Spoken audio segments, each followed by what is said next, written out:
Welcome to episode 9 of your Daily Strength Coach podcast. BJJ versus Powerlifting. Hello and welcome to what I believe is episode 9 or possibly 10. I'll get the correct the correct episode title up in the title of the podcast. Hope you've enjoyed a good weekend. I've just come back from a wedding in Glasgow, which was actually quite pleasant. And I've probably spent the last 17 or 18 hours of my life doing programs and delivering those said programs. So it's a pretty busy time in my life, but it's fun, so I'm not going to complain. Just get on with it. So today's question comes from Dave via email. Hey mate, just out of curiosity, how different would a program for powerlifting be from one for BJJ? Is there a huge difference between them, or a lot of crossover between the two?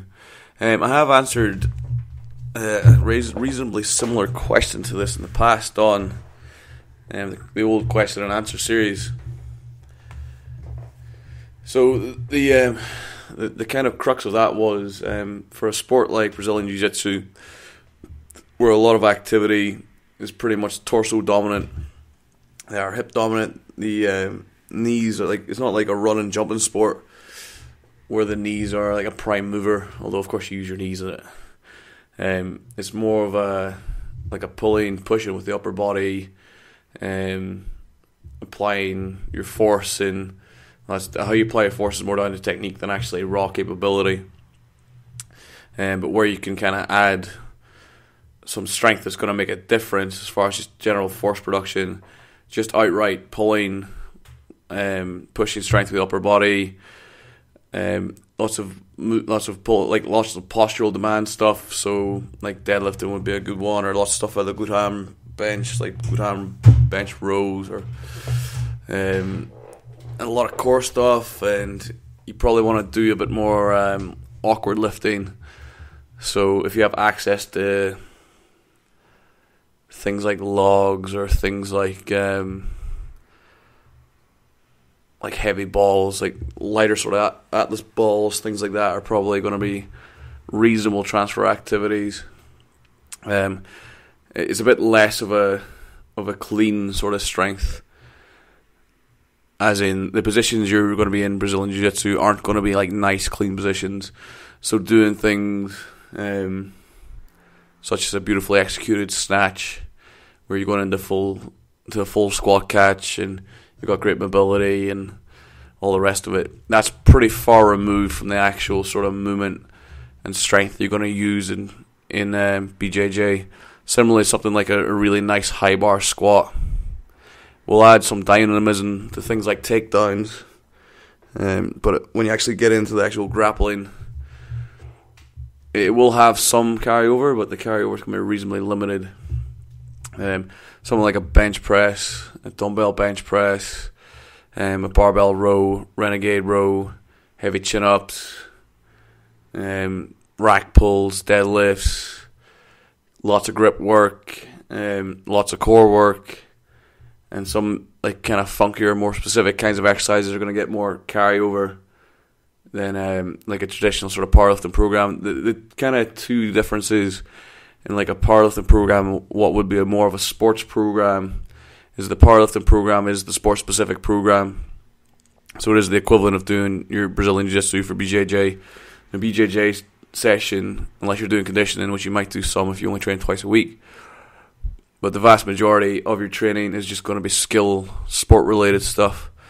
So you might need to do more than likely you're going to be doing conditioning top ups and strength top ups. I think for a sport like BJJ, twice a week's more than enough, to be honest.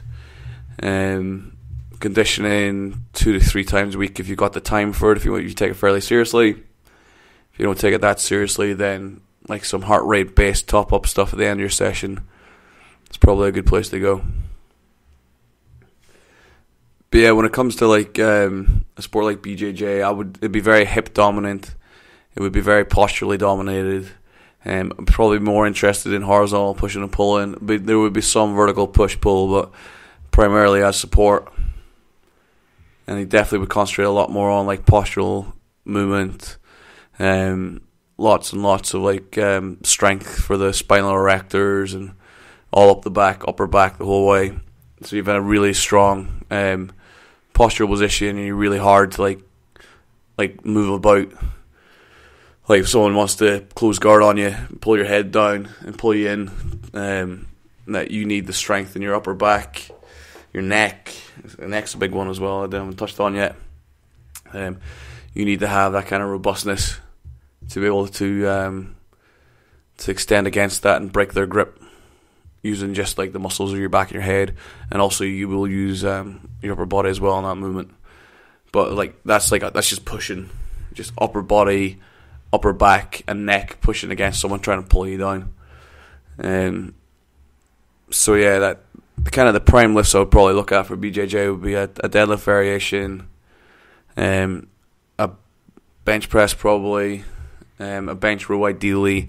If not that, then a barbell row of some manner, and then secondary upper body you do a shoulder press and a chin up, and then I would spend a fair amount of time doing things like renegade rows, GHB rows, hyperextensions, neck bridges. If you have a partner, ideally you do some iso holds. If you have a neck harness, you would do like lots of neck harness work. It'd be a bit more. It'd be a lot more varied for a BJJ program, because you're looking to apply different sort of joints in different positions are more relevant than just bringing up your squat, your bench, your deadlift. In powerlifting training, that's all you're focused about. Nothing else matters. Just getting those numbers up. Okay, Dave. Hope that's answered your question. That will conclude today's episode 10, I believe. Recorded on the 6th of July, 2015. Hope you've enjoyed it. This is Mark of your Online Strength Coach podcast, your daily online strength podcast. Signing out. See you tomorrow.